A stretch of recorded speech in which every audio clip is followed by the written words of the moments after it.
Every time you speak about your next move, your energy leaks. Every detail you share becomes fuel for someone else's doubt, envy, or sabotage. Power fades when it's exposed too early. Master the art of silence, because when you keep your life private, your progress multiplies. Speak less, move more. Let your results whisper what your words used to scream. Protect your peace by guarding your story. That's where your strength begins. In a few moments, I will teach you how to protect your peace by keeping your plans and progress private.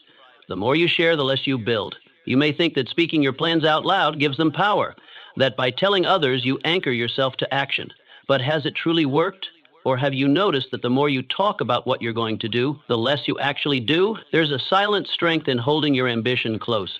When you speak too soon, you invite opinions, resistance, and the temptation to feel satisfied by mere intention.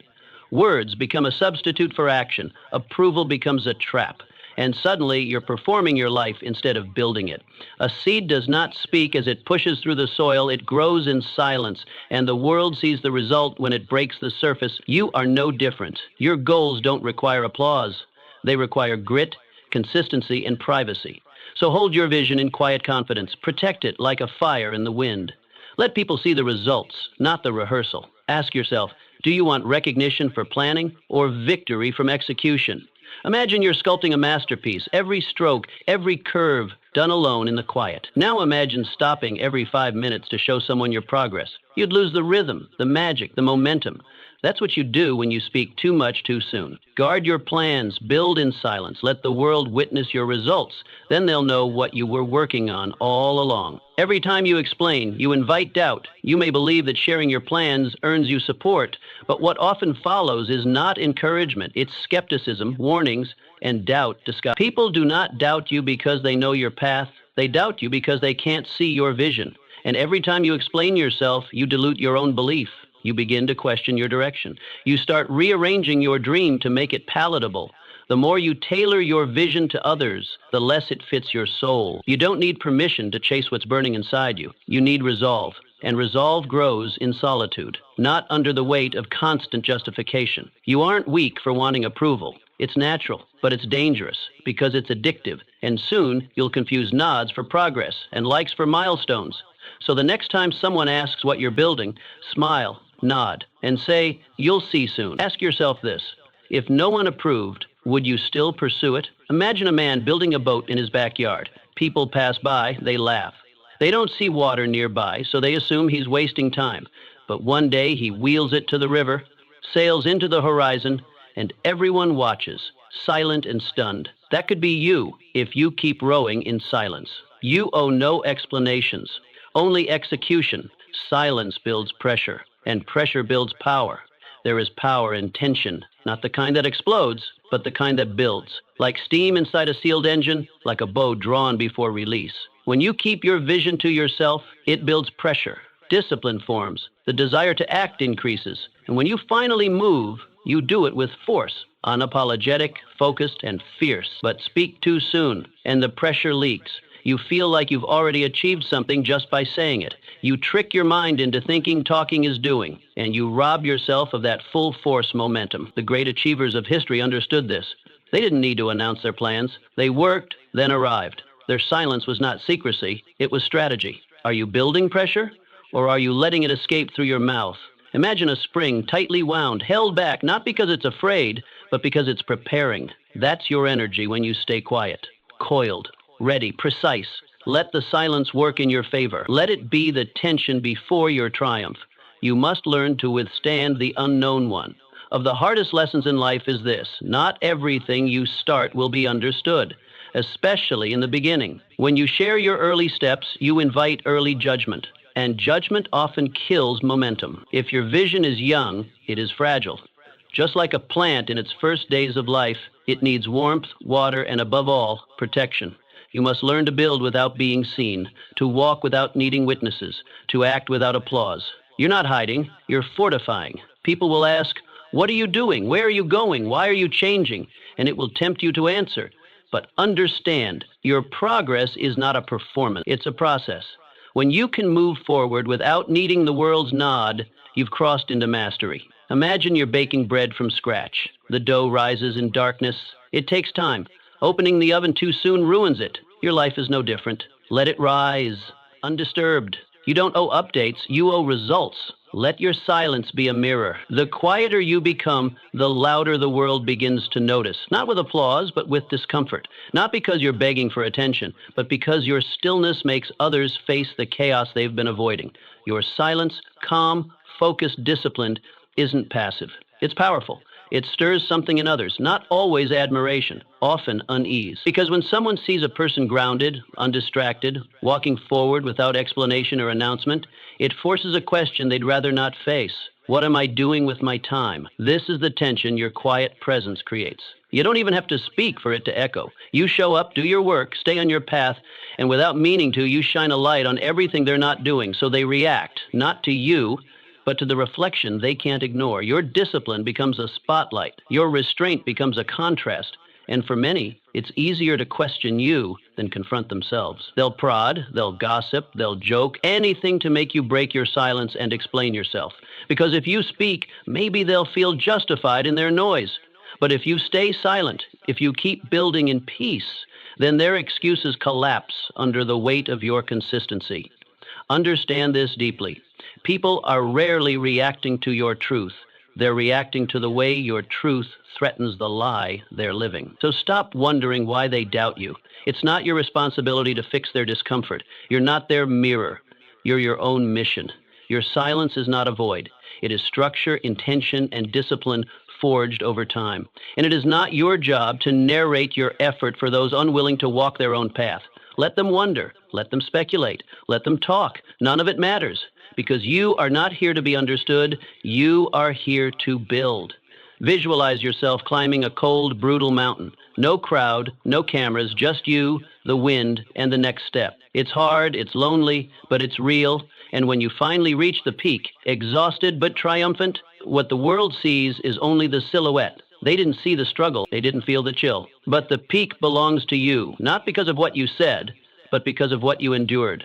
This is the power of quiet. It doesn't ask to be seen. It demands to be respected.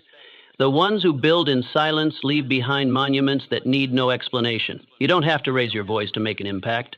When your life is proof, silence becomes a legacy. So stay the course. Keep your focus. Let your silence speak, and let it speak loudly. Every voice you hear competes with your own. There was a time when your thoughts felt like still water, pure, undisturbed, and unmistakably your own. Your goals lived quietly within you, untouched by judgment, unswayed by fear. But the moment you gave them voice, something began to change. You thought sharing would empower you, that it would attract support, encouragement, maybe even admiration. Instead, what came was noise, a flood of opinions, warnings, second guesses, and casual dismissals cloaked in concern. And gradually that inner flame, the voice that once lit up your path, grew dim under the weight of what others thought. You may not have noticed it at first. A friend's offhand comment, a mentor's caution, a parent's fear. You took it all in, believing you were being wise, open-minded, receptive. But what you didn't realize is that with every piece of advice that didn't match your soul, a little dust settled on your vision. And now you hesitate, not because you don't believe, but because their fears are echoing louder than your conviction. You must reclaim that voice. That is the essence of true growth. It's not loud, it's not broadcasted, it's not glamorous, but it is real. Most people want to be celebrated before they've done anything worth celebrating. They chase recognition before results. They want praise for potential, applause for ideas, and admiration for declarations. But potential is not power. It's the suggestion of power, not the reality of it. You don't change your life by being impressive in conversation. You change it by being relentless in execution. So when you're tempted to announce your next step, your goal, your comeback, your big plan, pause, sit with it, build in silence. Don't rob your future by seeking validation too early. Prove it with your results, not with your promises. Because every time you speak instead of act, you dilute the energy that should be used to create. Don't mistake motion for progress. Don't confuse planning with building. And don't ever believe that being seen is more important than being ready. Respect is not given to those who speak well, it's given to those who live well. If you want to be respected, become someone whose results speak louder than any announcement you could make. Make your life your proof. Let others discover your strength, not because you pointed it out, but because they saw it. Unavoidable, undeniable in everything you do. Imagine two men. Both claim they're committed to transformation. One talks daily about his plan, what he'll do, why he'll do it, how it's going to change his life. His words are filled with certainty, but his actions? Sporadic, conditional. He waits for motivation, applause, or the perfect moment. The other man says nothing. He just shows up, quietly, every morning, while others sleep, while others scroll. He trains, he reads, he works. No announcement, no performance, just steady, deliberate movement. Weeks pass, then months. The first man has stories, the second has strength. Which one are you? In the end, the answer doesn't lie in what you say, it lies in what you repeat, quietly, daily, unshakably. That's where transformation lives. So, talk less, move more. Make silence your partner and discipline your guide, because when the world finally sees what you've become, it won't be because you told them. It'll be because you gave them no choice but to notice. Confidence that needs approval is not confidence. You say you believe in yourself. But the moment a new idea sparks, a new plan forms, the first thing you do is speak it aloud, hoping someone nods, hoping someone smiles, hoping they say, yes, you can. You don't realize it, but in those moments, you're not affirming your belief, you're borrowing it. You're reaching outward, looking for permission, for agreement, for applause. And yet, true confidence roots. It stands alone, quietly, firmly, without needing to be echoed. There is a subtle trap hidden in constant sharing. You think you're being open, transparent, accountable, but more often, you're asking the world to vote on your worth. You're holding your vision out like a paper in the wind, whispering, this is what I plan to do. What do you think? And if they hesitate, you hesitate. If they question, you flinch. Their doubt becomes your doubt. Their pause becomes your paralysis. This is not belief, it's bargaining. You're negotiating your destiny, piece by piece, with people who were never meant to be part of the contract. And here's the harsh truth. Confidence that depends on applause isn't confidence. It's dependency, dressed in the language of dreams. It's fragile. It breaks easily, because every cheer can turn into a chuckle. Every "you got this" can become "I told you so." When you constantly tie your courage to other people's voices, your strength becomes a puppet dancing or slumping, depending on whether the crowd claps. So what do instead? You build quietly. You protect your fire. You don't owe the world the early chapters. You don't have to explain the plot before the story is finished. Let them wonder. Let them guess. Let them stay distracted while you work in silence. Because when the foundation is deep enough, when the roots have gripped something unshakable, then and only then will the world see what you've known all along. Picture this. You're building a fire in the dark. It's cold, it's quiet, the wood is damp, the wind unkind, but you kneel down, shield the spark, and nurse it slowly. It catches, grows, begins to glow. Now imagine if every time it flickered, you turned outward and said, look, do you see it? Isn't it amazing? All that breath, all that reaching for attention only ends up stealing the oxygen your fire needs to burn. And in time, what might have roared dies quietly. That's what happens when you speak too soon, when your energy goes into being seen rather than becoming. The flame of belief is delicate at first. It needs stillness, protection, repetition, not exposure. Let it grow in private. Let it build heat, layer by layer, until it no longer flickers, it radiates, until the light and warmth are so strong that the world can't help but feel it. When that moment comes, you won't need to announce yourself. The results will speak. The transformation will be too clear to ignore. And those same people who once needed convincing will ask how you did it. But by then, it won't matter, because you won't need their permission. You never did. So keep your belief to yourself, not out of fear, but out of respect. Respect for your vision, respect for your discipline, respect for the process that builds legends, not headlines. You are not here to entertain with empty talk. You are here to prove quietly. Let your work whisper first. Let your results roar later. Let the world feel your heat when it's ready, not when you're uncertain. That's the difference between hoping and knowing, between waiting and becoming. And that is the kind of belief that cannot be broken. Privacy is a discipline, not a weakness. Most people misunderstand silence. They think that if you're quiet, you must be unsure, lost, uncertain, maybe even weak, as if every strong man must shout, as if every confident woman must explain. But silence is not the absence of knowing. It is often the evidence of mastery. It is the discipline to hold your vision close when the world demands a preview. It is the choice to build, not broadcast. Silence is not weakness. Silence is wisdom. It is the mark of someone who does not need noise to feel valuable.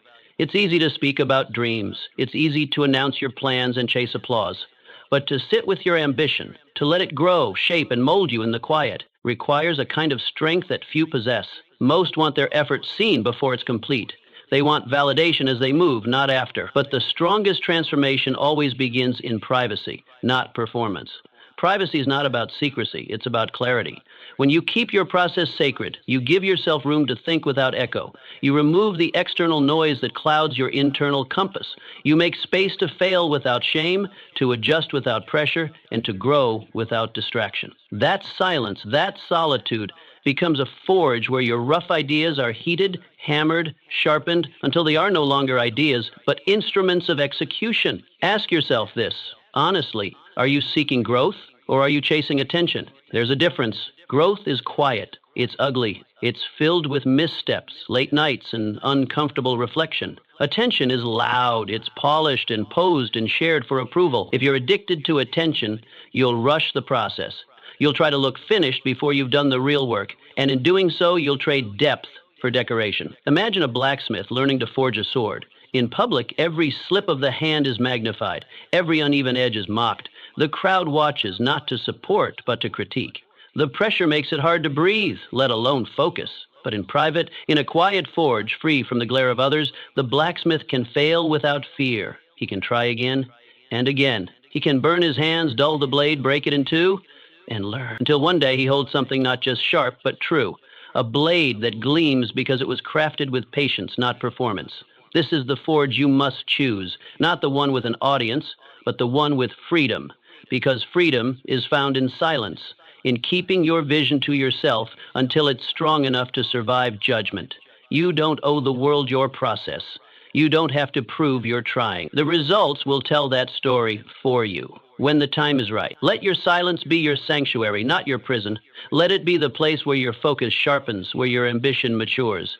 Don't let the world rush you into proving something you're still learning.